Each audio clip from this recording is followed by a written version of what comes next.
Halo semuanya, Assalamualaikum warahmatullahi wabarakatuh. Bertemu lagi dengan saya Ustazah Nur Angkutasan. Oke, Assalamualaikum warahmatullahi wabarakatuh. Gimana kabar kalian dan anakku sekalian?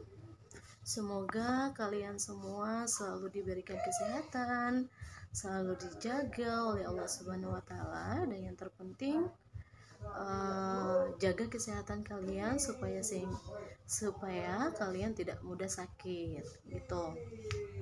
Oke, pada kesempatan kali ini kita belajarnya menggunakan pembelajaran online atau pembelajaran daring. Jadi walaupun kalian liburnya sangat lama, supaya kalian tidak bete lagi, kenapa sih kita nggak belajar aja? Nah, kita belajarnya melalui ini supaya kita semua bisa menuntut ilmu dan mengejar materi bersama gitu. Oke, kali ini kita akan masuk kepada bab baru atau pembelajaran baru, di mana judul materinya yaitu tentang garis dan sudut. Oke, adapun kompetensi dasar pada bab ini yaitu menjelaskan sudut, jenis sudut, hubungan antar sudut, cara lukis sudut, membagi sudut, dan membagi garis. Dan yang kedua, menganalisis hubungan antar garis sebagai akibat dari dua garis sejajar yang dipotong oleh garis transversal. Oke. Selanjutnya, tujuan dan indikator pembelajaran. Tujuannya menentukan titik, garis, dan bidang. Adapun indikator yang harus dicapai yaitu peserta didik dapat memahami dan menjelaskan hubungan antar garis. Ya, seperti itu. Oke, kita masuk kepada pembelajaran. Oke, sebelum kita masuk kepada pembelajaran, saya ingin tanya dulu, tahukah kamu apa itu garis? Tentunya dalam kehidupan sehari-hari kita semua sudah pernah membuat garis. Tidak tahu garis seperti apa, tapi kalian selalu tanpa tidak sengaja selalu membuat garis. Oke, untuk lebih jelasnya, mari kita amati gambar berikut ini.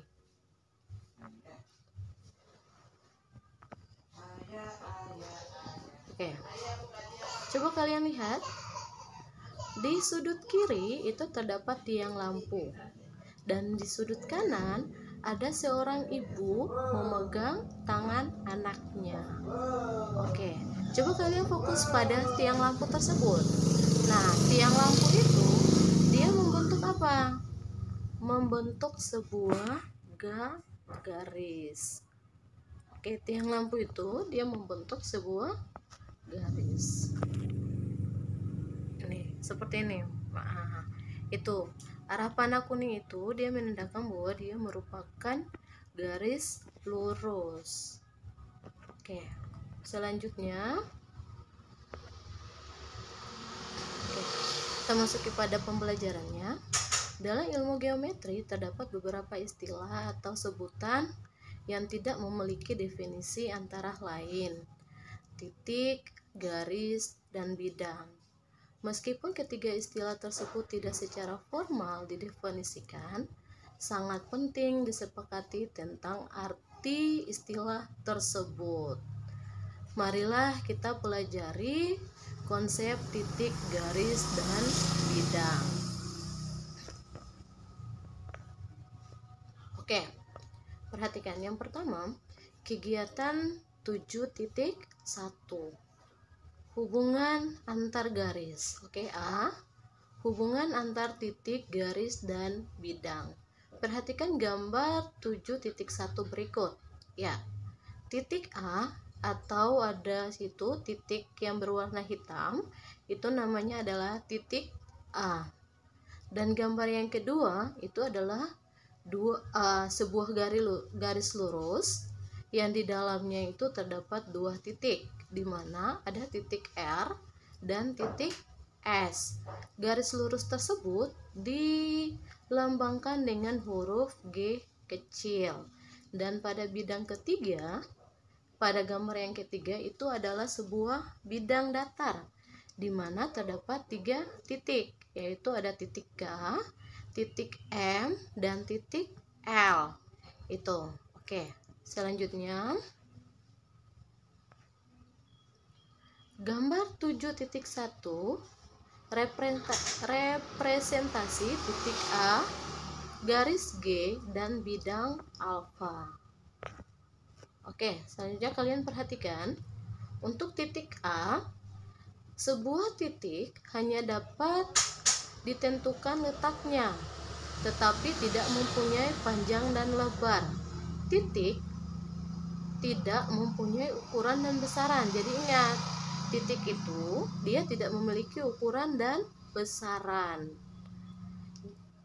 Ingat ya, titik itu tidak mempunyai ukuran dan besaran dan hanya ditentukan oleh letaknya. Yang kedua, titik dapat digambarkan dengan memakai tanda nokta. Oke, yang ketiga, sebuah titik dapat dinotasikan atau diberi nama dengan huruf kapital. Misalnya titik A, titik B, titik C, dan sebagainya. Oke, yang berikut, adapun garis direpresentasikan oleh suatu garis lurus dengan 2 tanda panah di setiap ujungnya tak terbatas. Oke, pada gambar yang kedua. Sorry, suaranya sangat berisik karena mobilnya sedang lewat. Oke, saya ulang lagi. Adapun garis direpresentasikan oleh suatu garis lurus dengan 2 tanda panah di setiap ujungnya tak terbatas. Yang berikut, sebuah garis dapat dinotasikan dengan huruf kecil, misalnya garis K, garis L, garis M, garis N, dan sebagainya. Lalu, sebuah garis lurus itu di dalamnya terdapat 2 titik, yaitu titik R dan titik S. Lalu, garis lurus itu dilambangkan dengan huruf kecil. Oke, yang berikut, bidang datar. Bidang datar merupakan suatu daerah yang panjang lebarnya terbatas. Misalnya kalian lihat di sini permukaan meja, atau kalau nggak salah di rumah kalian meja makan, itu juga merupakan bidang datar, atau cermin di rumah kalian itu juga merupakan bidang datar. Oke, yang berikut, yang berikutnya, hubungan antar titik dan garis.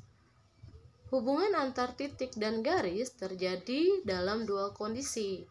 Jadi, kondisi yang pertama, titik terletak pada garis. Jadi, kondisi yang pertama, titik itu terletak pada garis apabila titik tersebut ada pada garis atau titik tersebut menjadi bagian dari garis. Coba kalian perhatikan gambar yang berikut. Nah, yang itu ada sebuah garis yang setiap ujungnya ada 2 arah panah yang tidak terbatas. Di tengah-tengah garis itu terdapat sebuah titik, lalu diberi nokta dengan huruf A. Nah, itu titik itu dia berada pada tengah-tengah garis. Jadi, titik terletak pada garis. Jadi, pada gambar itu dinamakan dengan titik terletak pada garis. Lalu, ya, titik A terletak pada garis L. Yang kedua, titik terletak di luar garis. Jadi kalau titik terletak di luar garis, apabila titik tersebut tidak menjadi bagian dari garis. Maksudnya adalah titik dia berada di luar bidang garis lurus. Seperti itu. Oke, perhatikan gambar berikut itu ada sebuah garis lurus yang di ujung-ujungnya terdapat dua anak panah. Garis lurus itu dilambangkan dengan huruf M kecil, lalu di luarnya itu terdapat sebuah titik. Nah, titik itu dia berada di luar garis. Nah, karena titik itu berada di luar garis, makanya dia dinamakan dengan titik yang terletak di luar garis. Titik B di luar garis M. Jadi titik B di luar garis M gitu. Oke, yang berikutnya.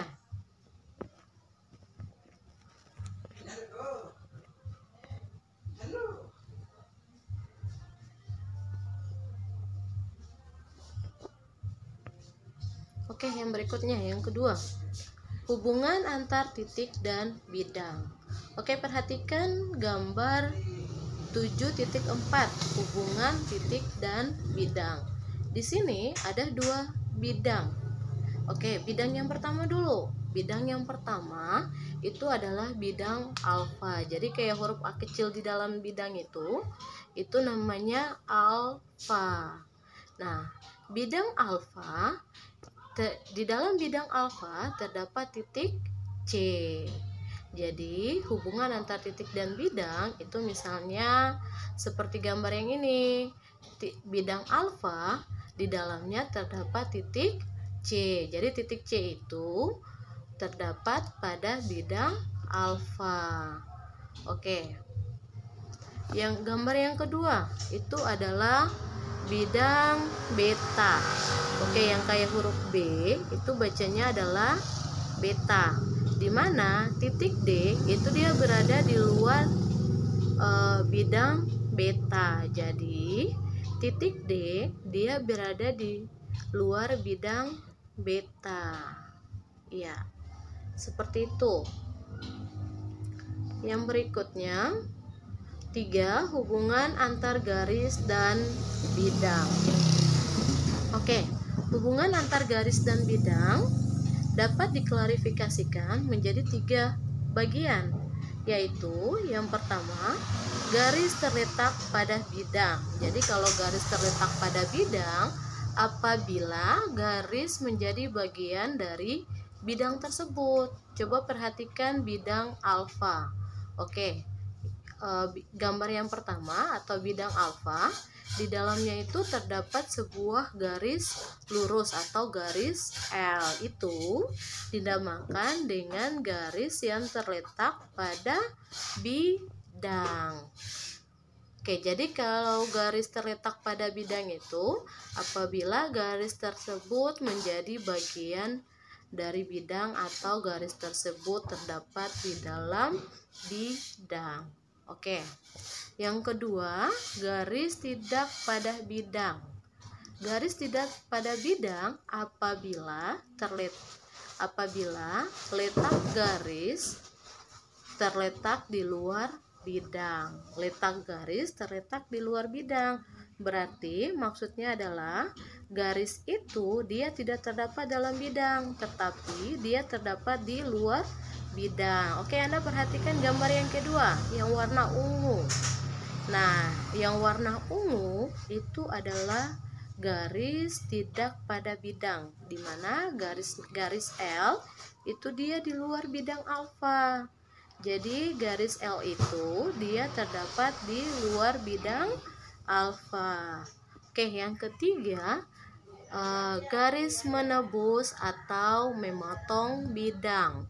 Oke, Anda perhatikan gambar yang ketiga atau bidang yang berwarna hijau itu. Anda perhatikan. Nah, pada warna hijau atau bidang alfa itu terdapat garis A yang arah panah menuju ke atas. Lalu arah garis putus-putus itu dia merupakan bayangan atau penembus, atau dia menembus cahaya itu.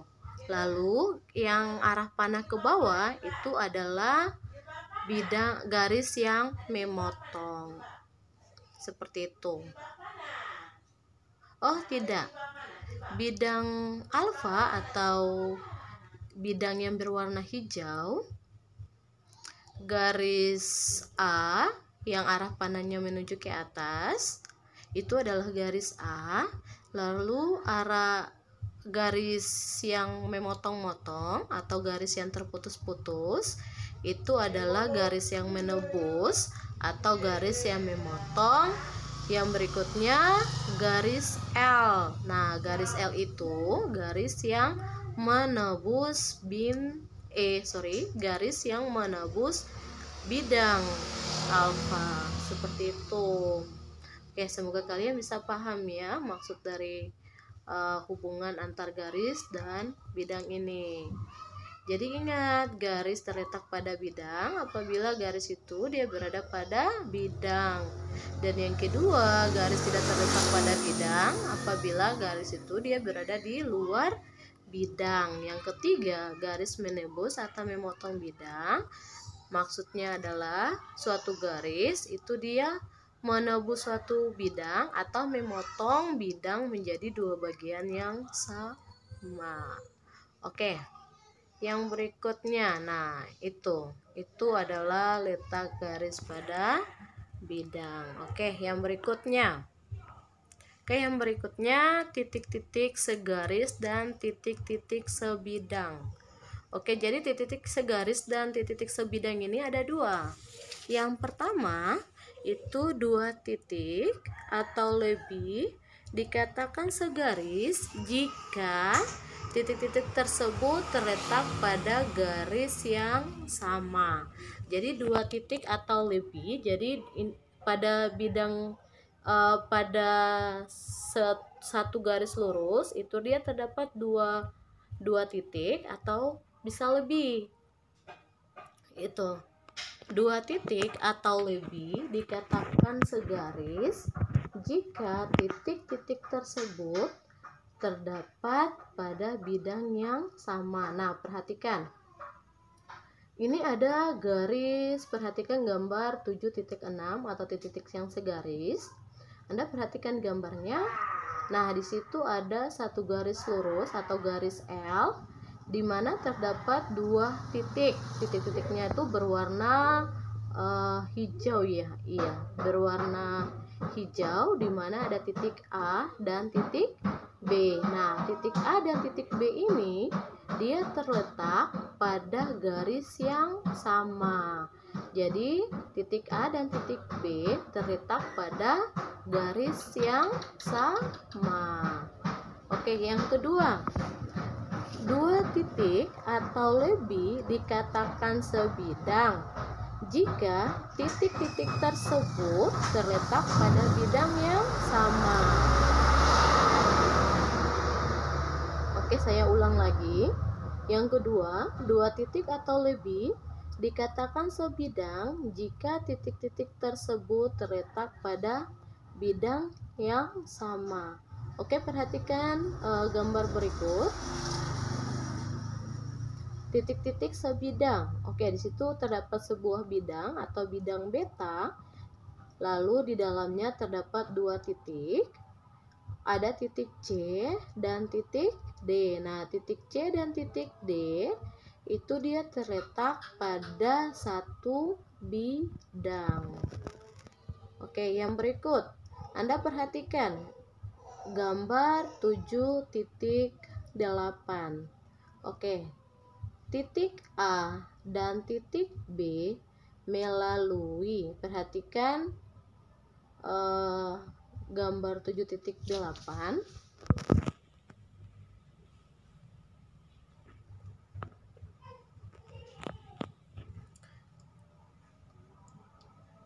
Titik A dan titik B. Jadi terdapat sebuah garis lurus di dalamnya terdapat dua titik, yaitu titik A dan titik B.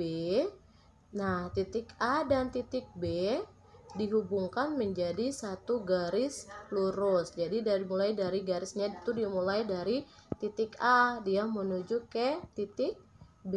Nah, itu namanya garis AB.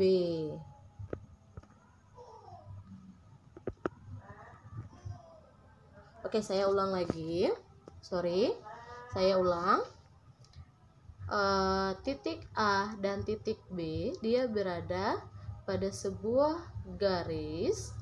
Nah, itu ada sebuah garis lurus yang ujung-ujungnya terdapat dua anak panah, yang di dalamnya terdapat dua titik yang dilambangkan dengan huruf A dan B.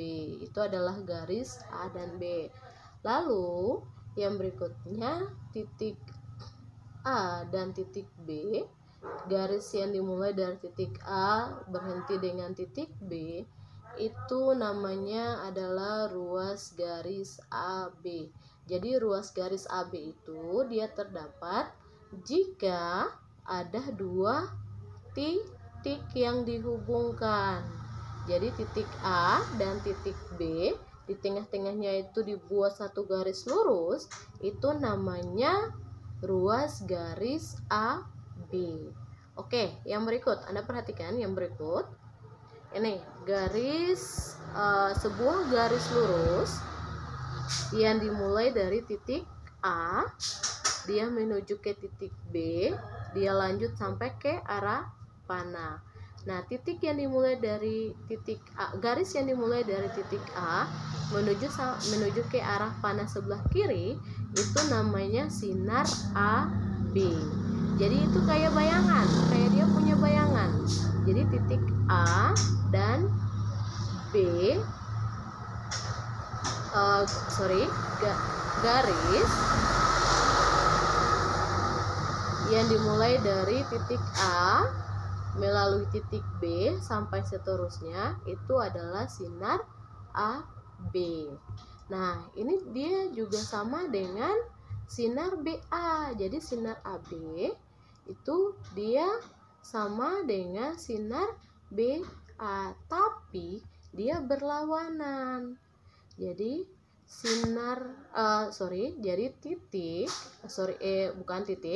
tapi sebuah garis yang dia dimulai dari titik B melalui titik A, titik B, melalui titik A sampai seterusnya. Nah, itu namanya adalah sinar BA. Itu jadi sinar BA dan sinar AB. Oke, perhatikan gambar yang berikutnya. Nah, di situ terdapat sebuah garis lurus yang di ujung-ujungnya terdapat dua arah panah. Di dalamnya terdapat 3 titik, yaitu ada titik A, titik B, titik C. Nah, garis yang berwarna merah yang dimulai dari titik C menuju ke B dan seterusnya itu adalah sinar CB. Itu adalah sinar CB. Lalu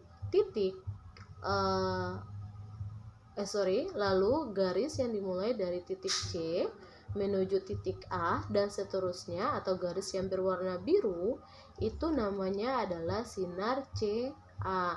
Jadi ingat, sinar CA dan sinar CB itu saling berlawanan. Jadi sinar AB dan sinar BA itu tidak sama, ya. Jadi sinar AB dan sinar BA itu dia tidak sama. Oke, paham ya? Oke, selanjutnya. Nih, perhatikan. Untuk lebih jelasnya kalian perhatikan gambar berikut. Oke, di sini kalian perhatikan di sini terdapat dua gambar.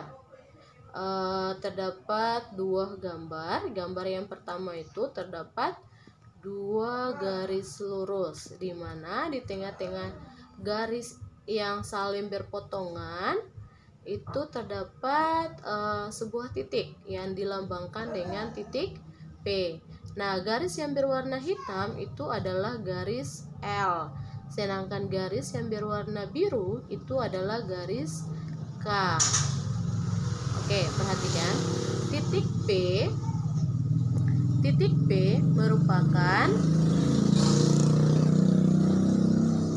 P merupakan titik potong yang terbentuk. Titik P merupakan titik potong yang terbentuk dari dua garis L dan K.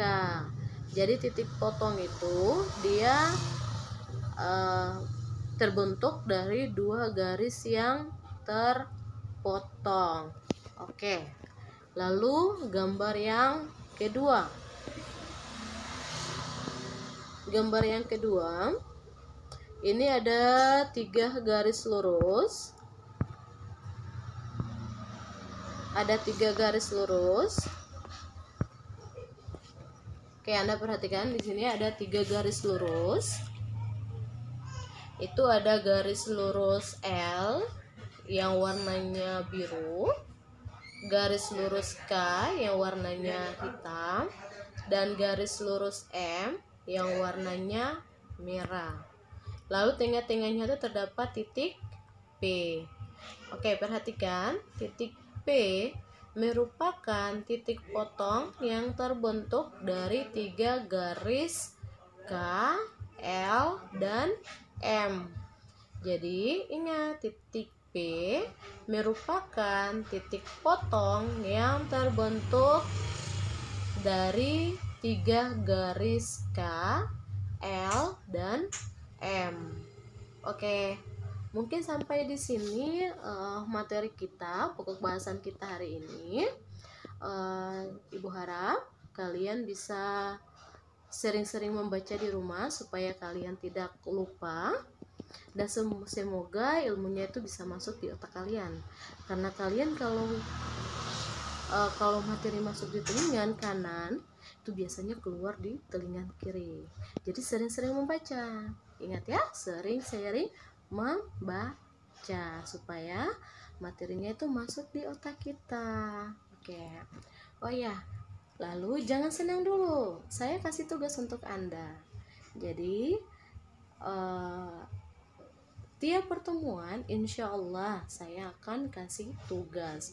Nah, tugasnya itu setelah Anda selesai kerja, Anda foto hasil kerja kalian, kirim ke WA Ustazah Yati. Nantinya Ustazah Yati kirim ke saya. Oke, ini tugasnya. Ya, ada 5 soal. Nah, 5 soal ini silakan Anda cari jawabannya di rumah. Ya, silakan cari jawabannya di rumah. Lalu jangan lupa foto kalian pada saat mengerjakan soal. Lalu foto juga hasil kerja kalian. Nantinya saya akan periksa hasil kerja kalian di sini. Oke? See you next time. Sampai bertemu lagi di pembelajaran kita yang berikutnya. Dadah. Assalamualaikum warahmatullahi wabarakatuh. Sudah.